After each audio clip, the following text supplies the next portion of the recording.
కార్యక్రమాన్ని వీక్షిస్తున్న వీక్షకులందరికీ మన ప్రభువును రక్షకుడైన యేసు ప్రభు అతి శ్రేష్టమైన నామంలో మీ అందరికీ శుభాభివందనాలు తెలియజేస్తున్నాం. బాగున్నారా అందరూ? సంతోషం.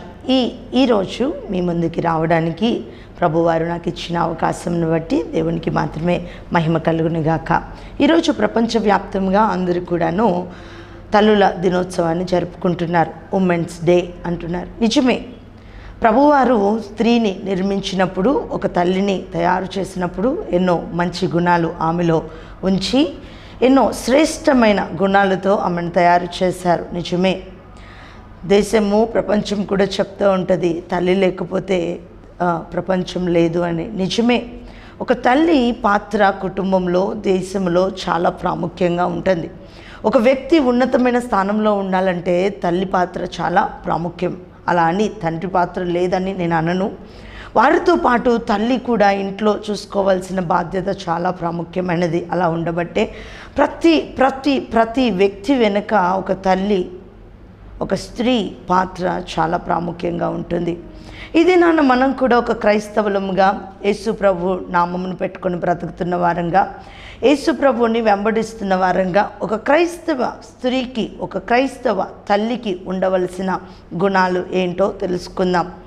దేవుడు తల్లిని ఎలా సృష్టించారంటే చాలా ప్రేమమూర్తిగా, తన ప్రాణాన్ని సహితం త్యాగం చేసే వ్యక్తిగా, అలానే తాను ఓర్పువంతురాలుగా, తాను ఇబ్బంది పడుతూ కూడా ఇతరులకి మేలు చేసే ఒక తల్లిగా దేవుడు సృష్టించారు. నిజమే, ఇన్ని మంచి గుణాలు ఉన్న ఒక తల్లి, దైవికమైన తల్లి అయితే ఎలా బాగుంటుంది కదా, ఎంత శ్రేష్టకరమైన దీవెనలు ఉంటాయి కదా. అంతేకాదు పరలోకం అనేకమైన బిడ్డలతో నిండిపోతుంది కదా. దేవుడు కూడా ఆకాశమందు ఆనందిస్తారు కదా.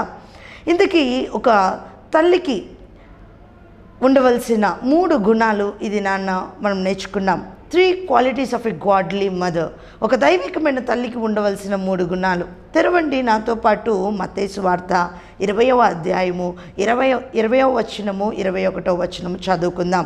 మత్తయి సువార్త 20వ అధ్యాయము 21వ వచనం చదువుకుందాం. అప్పుడు జెబెదయి కుమారుల తల్లి తన కుమారులతో ఆయన యుద్ధకు వచ్చి నమస్కారము చేసి ఒక మనవి చేయబోగా, నీవేమి కోరుచున్నావని ఆయన అడిగెను. అందుకామె, నీ రాజ్యమందు నా 2 కుమారులలో ఒకడు నీ కుడివైపును ఒకడు నీ ఎడమవైపును కూర్చుండ సెలవిమ్మని ఆయనతో అనెను. చిన్న ప్రార్థన. పరిశుద్ధుడ, నమ్మదగిన తండ్రి, మీకు వందనాలు. మీ మాటల ద్వారా మాతో మాట్లాడి మమ్మల్ని తృప్తిపరచమని యేసు నామమున అడుగుతున్నాం తండ్రి, ఆమేన్. చదవబడిన లేఖన భాగంలో మనకి ఒక తల్లి కనపడుతుంది. ఆమె ఎవరంటే జెబెదయి కుమారుల యొక్క తల్లి. ఆమె పేరు లిఖించబడలేదు, కానీ యేసు ప్రభు వారి వెంబడిస్తున్న వారిలో జెబెదయి అనే ఒక వ్యక్తి ఉన్నారు. ఆయనకి కుమారులు ఉన్నారు. ఆయన భార్య గురించి మాట్లాడుతున్నారు. జెబెదయి కుమారుల తల్లి. ఆమె ఒక దైవికమైన తల్లి కాబట్టి ఆమె జీవితంలో నుంచి 3 గుణాలను మనం నేర్చుకుందాం. ఇక్కడ లేఖన భాగంలో ఏముందంటే, ఆమె అంటే తన కుమారుల్ని దేవుని సన్నిధి యేసు ప్రభు వారి దగ్గర తీసుకొచ్చి 3 విషయాలు అడుగుతుంది. అయ్యా, మొట్టమొదటిగా దేవునికి విన్నవించుకుందంటే దేవునితో మాట్లాడింది. రెండవదిగా ఆమె ఏం చేసిందంటే దేవుణ్ణి కోరుకుంది. ఏమని కోరుకుంది? అయ్యా, నీ రాజ్యంలో మా బిడ్డలకి ప్రవేశం ఇవ్వయ్యా అని కోరుకుంది. అంటే రాజ్యంలో ఉండాలని కోరుకుంది. అంతేకాదు మూడవదిగా ఆ రాజ్యంలో ప్రత్యేక స్థానం ఏంటి? ఒకళ్ళు కుడివైపు ఉండాలి, ఒకటేమో విన్నవించుకుంది కుమారులను తీసుకొచ్చి. రెండవదేమో ఏమని అడిగింది, నాయన నా కుమారులని రాజ్యం, నీకు ఒక రాజ్యం ఉంది కదా, ఈ లోకంలో నువ్వు ఎక్కడికి వెళ్తావు? పరలోక రాజ్యానికే కదా వెళ్తావు. నువ్వు అక్కడ ఉంటావు, నీ తండ్రి దగ్గరకు ఉంటావు కదా, అక్కడ నా పిల్లలకి స్థానం కావాలని కోరుకుంది. మూడవదిగా ఏమన్నా కోరుకుందంటే ఆ రాజ్యంలో వెళ్ళిన తర్వాత ఒకళ్ళు కుడివైపు ఒకళ్ళు ఎడమవైపు ఉండాలని కోరుకుంది. ప్రియ దేవుని బిడ్డలారా, ఒక తల్లిగా నువ్వు ఉన్నావు కదా, ఈ లోకంలో మన బిడ్డలు సంతోషంగా ఉండాలని, మన బిడ్డలు ఉన్నతమైన స్థానంలో ఉండాలని, మన బిడ్డలు అనేక మంది ద్వారా మెప్పులు పొందాలని ఎంతో ఆశపడతాం. అందరికన్నా గొప్ప స్థానాల్లో ఉండాలని ఆశపడుతూ ఉంటాం. కానీ ఒక దైవికమైన స్త్రీ, ఒక దైవికమైన తల్లి చేయవలసిన విషయం ఏంటి? మొట్టమొదటిగా జెబెదయి కుమారుల యొక్క తల్లి ఏం చేసింది అని అంటే, ఆమె 20వ వచనం చూస్తే, ఆయన యొద్దకు వచ్చి నమస్కారం చేసి ఒక మనవి చేసుకొనెను. ప్రియ దేవుని బిడ్డ, ఒక తల్లిగా ఉన్నావా? వీక్షిస్తున్న బిడ్డలారా, నీ ఇంట్లో ఒక తల్లిగా ఉన్నావా? తల్లిగా ఉంటే నీ మొట్టమొదటి కర్తవ్యం ఏంటి అని అంటే, నీ బిడ్డల కొరకు నువ్వు ఏం చేయాలి? ప్రార్థించాలి. ఏం చేయాలండి? ప్రార్థించాలి. జెబెదయి కుమారుల యొక్క తల్లి దేవుని సముఖం దగ్గరకు వచ్చి ఏం చేసుకుంది? విన్నవించుకుంది, ఆయన్ని అడిగింది, ప్రార్థన చేసింది. ప్రియ దేవుని బిడ్డ, a godly mother should need to pray for the children. ఈ లోకంలో మనం నా బిడ్డలు 10th పాస్ అవ్వాలి, అయ్యా నా బిడ్డలు ఇంటర్ పాస్ అవ్వాలి, ప్రార్థన చేస్తాం కదా. అయ్యా నా బిడ్డలు ఏమవ్వాలి? ఫర్దర్ స్టడీస్కి వెళ్ళాలి, పెళ్ళి అవ్వాలి, వాళ్ళకి పిల్లలు పుట్టాలి. ఎస్, మనం ప్రార్థన చేస్తాం. కేవలం దేనికంటే ఈ లోకంలో మంచి అభివృద్ధి పొందడానికి ప్రార్థన చేస్తాం.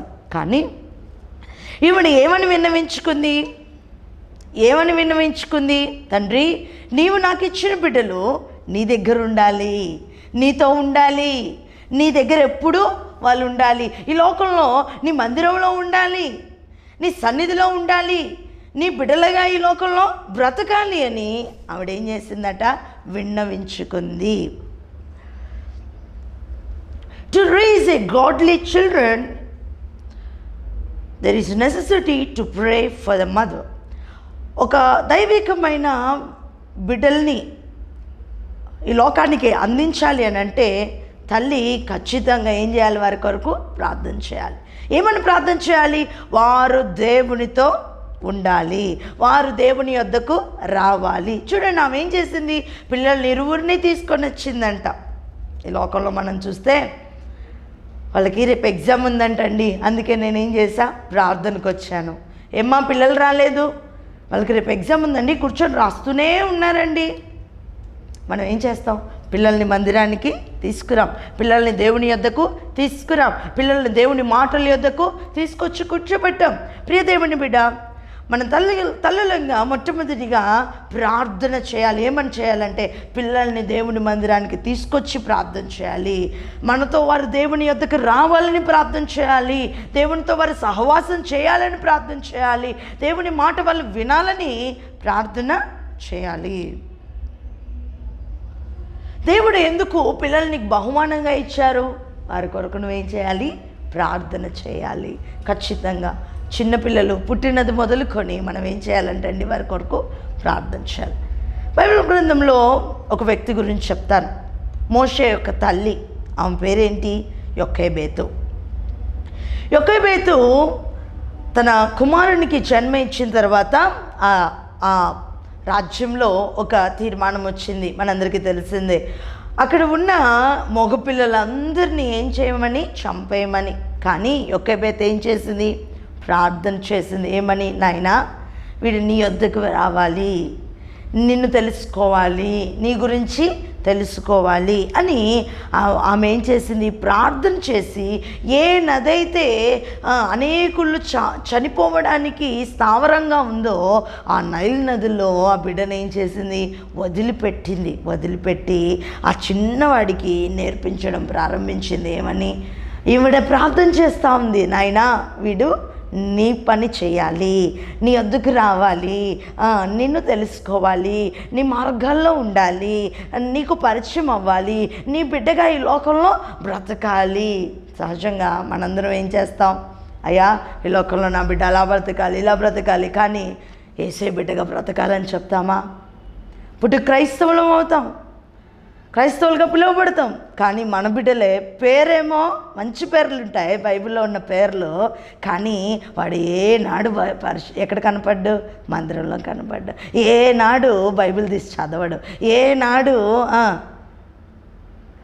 పాస్టర్ గారిని గౌరవించాడు. చివరికి వాడు చేసేది ఏంటంటే వాళ్ళ ఫోన్లో అన్ని సినిమాలు ఉంటాయి, వాళ్ళ ఫోన్లో అన్ని సినిమా పాటలు ఉంటాయి. ఇంతకీ జాన్ అని పెట్టుకున్న పేరు వాళ్ళు ఎక్కడుంటారంటే సినిమా హాల్లో ఉంటారు.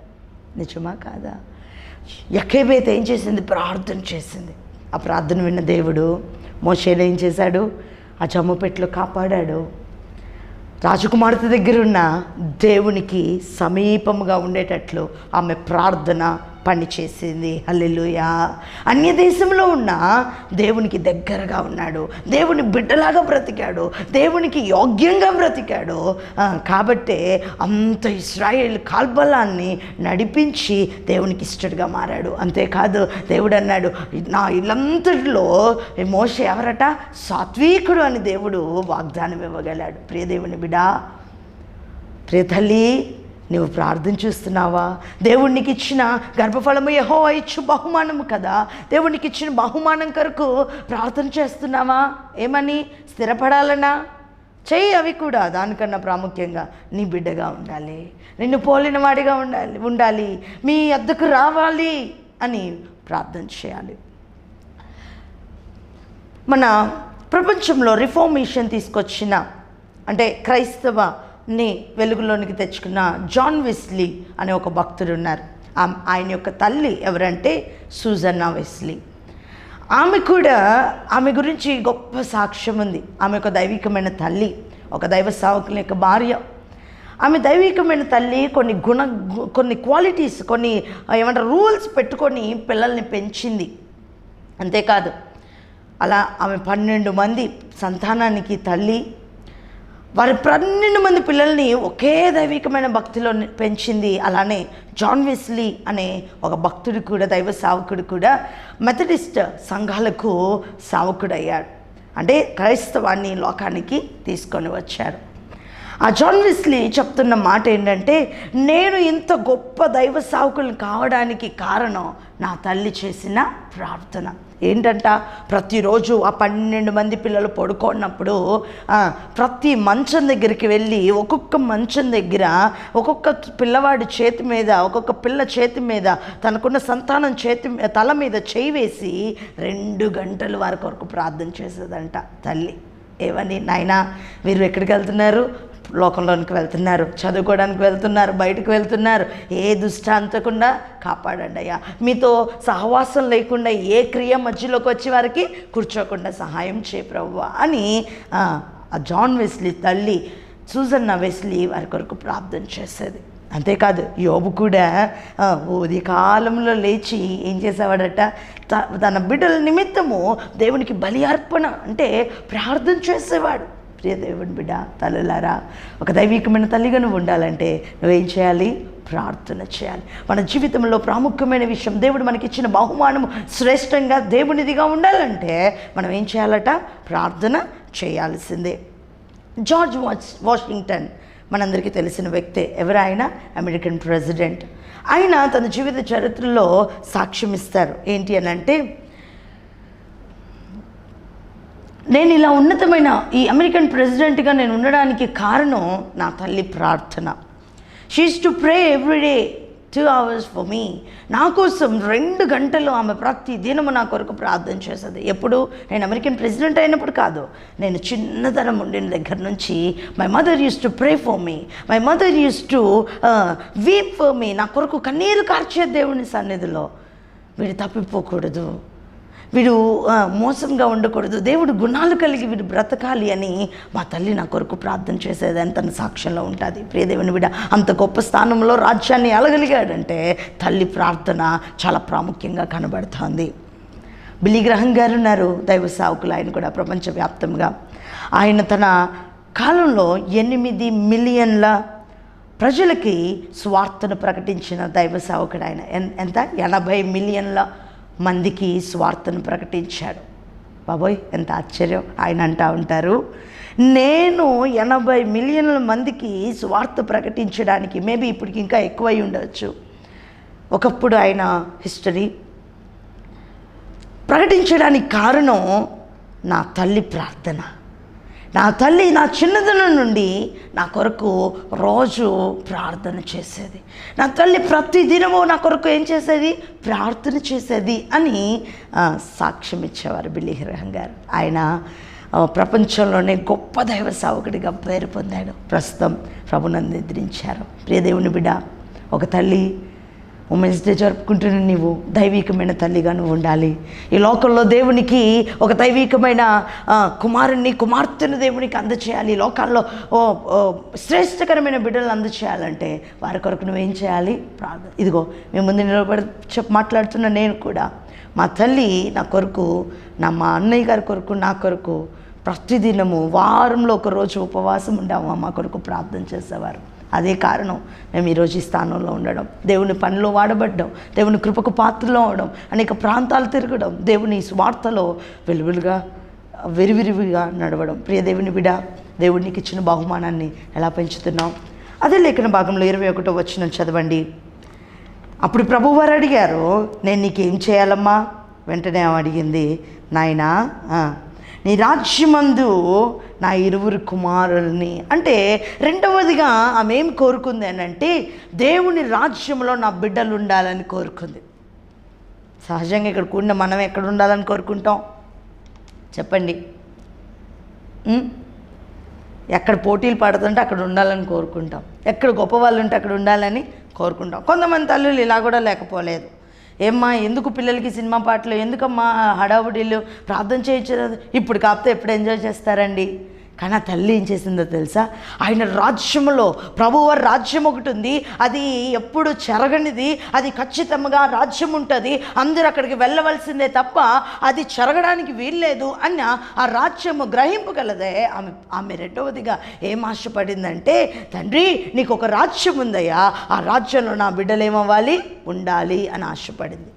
ఒక దైవికమైన తల్లిగా మనం కూడా ఆశపడాల్సింది ఏంటంటే మన బిడ్డలు దేవునితో దేవుని సన్నిధిలో ఉండాలని ప్రార్థన చేయాలి. రెండవదిగా మన బిడ్డలు దేవుని రాజ్యంలో ఉండాలని ప్రార్థన చేయాలి. ఏం చేయాలంట? దేవుని రాజ్యంలో ఉండాలని ప్రార్థన చేయాలి. ప్రియ దేవుని బిడ్డ, పరలోక రాజ్యంలో ప్రవేశించాలంటే ఈ లోకంలో ఏముండకూడదు, అన్నీ వదిలిపెట్టాలి.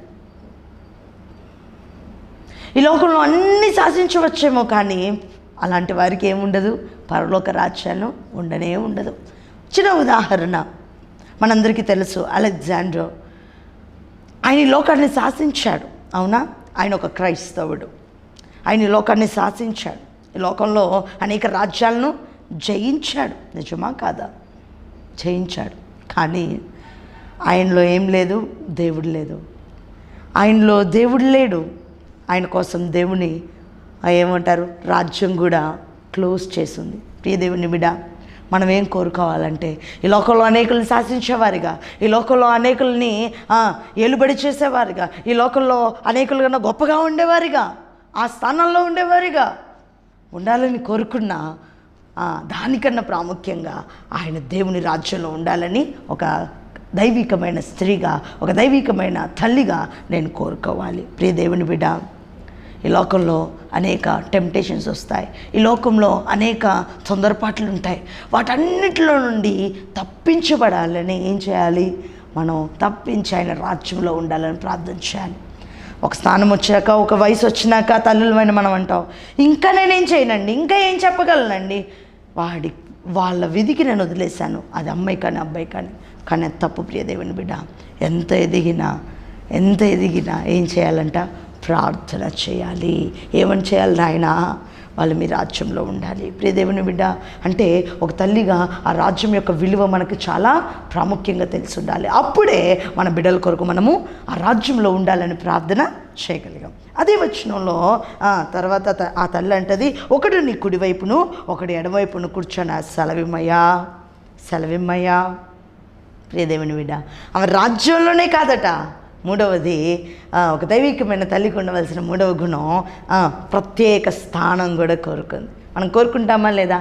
స్కూల్కి వెళ్ళామనుకోండి, మా పిల్లవాడిని ఫస్ట్ బెంచ్లో కూర్చోబెట్టండి, స్కూల్ వ్యాన్లో అనుకోండి మంచి ప్లేస్లో కూర్చోబెట్టండి. ఎక్కడికైనా వెళ్తే అసలు పిలవలేదండి, చైర్ కూడా వేయలేదని గొడవలాడిన సందర్భాలు కూడా లేకపోలేదు. అవునా కదా? ప్రియ దేవుని బిడ్డ, ఈ లోకంలో మన బిడ్డలకు ఒక ప్రత్యేక స్థానం ఉండాలని కోరుకుంటాం. నిజమా కాదా? నిజమే. ఇంట్లో 2-3 పిల్లలు ఉంటే వాళ్ళ ఒక్కొక్కరికి ఒక్కొక్క స్థానం ఉంటుంది, వాళ్ళ అందరికన్నా ఒకరికి ఒక ప్రత్యేకమైన స్థానం ఉంటూనే ఉంటుంది ఎప్పుడు కూడాను. ప్రియ దేవుని బిడ్డ, అదే దేవుని దగ్గర కూడా ఒక ప్రత్యేకమైన స్థానం ఉండాలని కోరుకోవాలి, ఆశపడాలి. ఆ గుండెని దేవుడు చూస్తున్నాడు. అప్పుడు ఖచ్చితంగా పరలోక రాజ్యంలో ఒక గొప్ప సైన్యాన్ని మనము దేవునికి చేర్చగలం. ఈ లోకంలో దేవుని పోలిన వారిని మనం చేర్చగలం. ప్రియ దేవుని బిడ్డ, ఒక దైవికమైన తల్లిగా ఉండి ఈ లోకంలో ఏం చేస్తున్నావు? దేవునికి ఇచ్చిన బహుమానాన్ని బట్టి ఏం చేస్తున్నావు? దేవునికి ఉపయోగపడే వాళ్ళుగా చేస్తున్నావా? దేవునికి అక్కడికి వచ్చేవారుగా చేస్తున్నావా? దేవుని రాజ్యాన్ని లోకంలో చూపించేవారుగా చేస్తున్నావా? దేవుని పోలిన బిడ్డల్ని ఈ లోకంలో దేవుని కొరకు మనం తీర్మానం చేసుకున్నామా? ఈరోజు నుంచి కొన్ని తీర్మానం చేసుకో. ఒక తల్లి పాత్ర చాలా ప్రాముఖ్యం. అనేక జనరేషన్స్ని లోకానికి అందించడంలో తల్లి చాలా ప్రాముఖ్యం. తల్లి లేకపోతే సృష్టి లేనే లేదు. నిజమే ప్రియ దేవుని బిడ్డ, ఈ లోకంలో తల్లి లేకపోతే ఏమి లేదు, సృష్టి లేనే లేదు. సృష్టి లేనే లేదు. నిజమే. అలాంటి తల్లి బాధ్యత తీసుకోవాలి. అలాంటి తల్లి ఒక బాధ్యతాపరురాలుగా ఉండాలి. అలాంటి తల్లి ఒక విలువైన వ్యక్తిగా ఉండాలి అని అంటే అది దేవునికి అక్కడికి వచ్చే బిడ్డ అయితేనే విలువైన వ్యక్తిగా ఈ లోకంలో ఉంటారు. అంటే ఖచ్చితంగా యోకేబేతు యొక్క కుమారుల యొక్క తల్లి ఎలా చేసిందో మనం కూడా అలా చేయాలి. మన హృదయంలో దేవుని విన్నవించుకోవాలి. అంటే దేవునికి సమీపముగా ఉండాలని ప్రార్థించాలి. రెండవదిగా ఎక్కడుండాలి? ఆయన రాజ్యంలో ఉండాలని. ఈ లోకంలో ఎన్ని గొప్ప స్థానాల్లో ఉండి గొప్ప పేరు ప్రతిష్టలు పొందిన ఆయన రాజ్యంలో లేకపోతే మనిషికి ఏం లేదు, విలువ లేదు. అలెగ్జాండర్కి ఏం లేదు, విలువ లేదు. అందుకే ఆయన అనగలిగాడు. ఆయన కెఫెన్ బాక్స్లో తీసుకొని వెళ్తున్నప్పుడు ఆయన అన్నాడు ఏమనంటే, నా 2 చేతులు బయట పెట్టేయండి, ఎందుకంటే నేను అన్నీ సంపాదించాను కానీ ఏమీ లేనివాడిగా వెళ్తున్నాను. చివరికి రాజ్యము కూడా సంపాదించిన. ఈ రాజ్యము పరలోక రాజ్యం కూడా. ప్రియ దేవుని బిడ్డ, ఈ లోకంలో అందరినీ శాసించే వాళ్ళంగా ఉండొచ్చేమో, కానీ పరలోకాన్ని శాసించడం కదా, అక్కడికి వెళ్ళడం కూడా మన వల్ల కదా. అలా వెళ్ళాలి అని అంటే ఒక తల్లిగా నువ్వు ఏం చేయాలి? ప్రార్థన చేయాలి. మూడవదిగా ఏం చేయాలంట? దేవుని రాజ్యంలోనే కాదు, ఆ రాజ్యంలో ఎలా ఉండాలంట? స్థానం కొరకు. ఈ తల్లి ఆశపడింది, ఒకళ్ళు కుడి వైపు ఉండాలి ఆయన, ఒకళ్ళు ఎడమ వైపు ఉండాలి ఆయన. నిజమే, దేవునికి ఎంత దగ్గరగా ఉంటే అంత ఇష్టం కదా. చివరికి మన దేవుడు సజీవుడు, ఆయన గొప్పవాడు, ఆయన అతి శ్రేష్ఠుడు కనుక ఆయన కుడివైపు ఒకళ్ళు ఎడమవైపు ఒకళ్ళు ఉండాలని ఆశపడింది. ప్రియ దేవుని బిడ్డ, నువ్వు నేను ఆశపడుతున్నామా? నా బిడ్డలు దేవుని రాజ్యంలో ఒక స్థానంలో ఉండాలని, ఒక మంచి స్థానం వాళ్ళకి కావాలని. ఈ లోకంలో అయ్యా మేనేజర్ పోస్ట్ వచ్చిందయ్యా, ఇంకా డైరెక్టర్ పోస్ట్ రావాలయ్యా, ఇంకా ఓనర్ పోస్ట్ రావాలయ్యా, ఇంకను వారి చేతికే సపరేట్గా పెట్టుకోవాలయ్యా, ఏదోదో ఆశలు పడతాం, వాటిలో స్థానాలు కోరుకుంటాం. కానీ చివరికి అన్నీ ఉన్నా ఏమీ లేని వారిగా ఉంటాం. చివరికి మన నివాసం ఎక్కడో మనకే తెలుస్తుంది. ప్రియ దేవుని బిడ్డ, అలా కాకుండా ఉండాలంటే ఒక తల్లిగా మనం ఏం చేయాలి? ప్రార్థన చేయాలి. దేవుని రాజ్యంలో స్థానం ఉండాలని ప్రార్థన చేయాలి. అలా దేవుడికి ప్రార్థన చేసింది. దేవుడు ఖచ్చితంగా వారి జీవితంలో మేలును అనుగ్రహించాడు. ప్రియ దేవుని జనాంగమా, ఈరోజు మదర్స్ డే జరుపుకున్న నీవు జ్ఞాపకం ఉంచుకో. దేవుడేదో నాకు నా మంచితనాన్ని బట్టి దేవుడు నాకు సంతానం ఇచ్చాడు, వారి లోకంలో గొప్ప స్థానాల్లో ఉన్నారు అని ఆనందపడడం కాదు, పరలోక రాజ్యంలో ఉన్నారా లేదా ఆ నిరీక్షణతో మనం ఆనందపడాలి. ఆ నిరీక్షణతో మనం ముందుకు వెళ్ళాలి. ఆ నిరీక్షణతో ధైర్యంగా ఉండాలి. అప్పుడు ఈ లోకములో దేవుడు మనకిచ్చిన బహుమానానికి మనము ఖచ్చితంగా విలువనిచ్చిన వారం అవుతాం. తల్లుల దినోత్సవం దేవుడు మనకి ఇచ్చిన మంచి గుణాల్లో ఇదో గుణం. ఓపికతో పిల్లల కొరకు ప్రార్థన చేయాలి. దేవుని దగ్గర తీసుకురావాలి. అది తల్లి పాత్రనే. వాళ్ళకి తెలుసు కదండి, వాళ్ళు వస్తారులే అన్నద్దు అని సర్దుకోవద్దు. నీవు తీసుకొని రావాలి. నీ బాధ్యత చాలా ఉంది. ప్రియ దేవుని బిడ్డ, వాక్యం విన్న నీవు కళ్ళు మూసుకొని ప్రార్థన చేస్తావా? ఒకవేళ నీ పొరపాటు ఏమైనా ఉంటే దేవుని సన్నిధిలో ఒప్పుకో. ఈ లోకం కొరకు, లోకంలో స్థానాల కొరకు మాత్రమే ఆశపడుతున్నావా? దేవుని కొరకు, దేవునిలో విలువ కొరకు ఆశపడలేదా? ఇది నాన్న విన్న నీవు హృదయాల్లో మనసు పొందితే, హృదయాల్లో ఏమన్నా మాట్లాడితే, దేవుడు ఏమన్నా మాట్లాడితే మాట ద్వారా పశ్చాత్తాపంతో వీకమైన తల్లిగా మనం ఈ లోకంలో బ్రతుకుదాం. యోకేబేతు కుమారుల తల్లికి ఉన్న గుణాలను కలిగి ఉండడానికి మనం కూడా ఈ లోకంలో ప్రయాసపడదాం. ప్రియ దేవుని బిడ్డ, అలా లేకపోతే దేవుడు మనకిచ్చిన సంతానమైన బహుమానానికి విలువ తెచ్చిన వాళ్ళము కాలేము. అలా ఉండాలంటే ఈ తల్లుల దినోత్సవం రోజున ఖచ్చితంగా దైవికమైన గుణాలు కలిగిన తల్లిగా ఈ లోకంలో బ్రతికి ఒక దైవికమైన పిల్లల్ని ఈ లోకానికి అందచేద్దాం. మొట్టమొదటిగా ప్రార్థన చేసి విన్నవించుకొని బిడ్డల్ని దేవుని సన్నిధికి తీసుకొని వద్దాం. రెండవదిగా దేవుని రాజ్యంలో వారు ఉండాలన్నట్టు ప్రార్థన చేద్దాం. ఎందుకంటే ఈ రాజ్యం శాశ్వతమైనది కాదు, ఈ లోకం శాశ్వతమైనది కాదు. ఎంత ఉన్నా ఒక రోజు ఖచ్చితంగా ఈ రాజ్యాన్ని మనం విడవలసిందే. అందుకని ఆ రాజ్యంలో స్థానం ఉండాలని, ఆ రాజ్యానికి వెళ్ళాలని ప్రార్థన చేద్దాం, ఆశపడదాం. మూడవదిగా ఆయన దగ్గర ప్రాముఖ్యమైన స్థానంలో మన బిడ్డలు ఉండాలని ఆశపడదాం. అలా నువ్వు ఆశపడితే కళ్ళు మూసుకొని నీ కొరకు ప్రార్థన చేస్తా. కృపగల తండ్రి, సజీవుడు వెనేసే ఉన్నతమైన రాజా, మీ కృతజ్ఞతలు చెల్లిస్తున్నాం అయా. ఈ దినాన్న ప్రభువా, ఈ తల్లుల దినోత్సవం జరుపుకుంటున్న మాతో మీరు మాట్లాడిన సత్యంను బట్టి మీకు వందనాలు. ఒక దైవికమైన తల్లిగా ఉండవలసిన గుణాలను మీరు మాతో మాట్లాడారు. అలా మేము ఉండాలని ఎవరైతే ఎంతమంది హృదయాల్లో తీర్మానం చేసుకొని అలా ఉండడానికి ప్రయాసపడుతున్నారు తండ్రి, వారిని మీరు దర్శించి ప్రభువా, అలాంటి బిడ్డలను మేము ఈ లోకాల్లో మీకు సాక్షులుగా మాకు ఆయుత్తపరచమని యేసు నామమున అడుగుతున్నాం పరమ తండ్రి. ఆమేన్, ఆమేన్, ఆమేన్. అందరికీ హృదయపూర్వక వందనాలు. మరొకసారి మీ అందరికీ తల్లుల దినోత్సవ శుభాకాంక్షలు. May God bless you.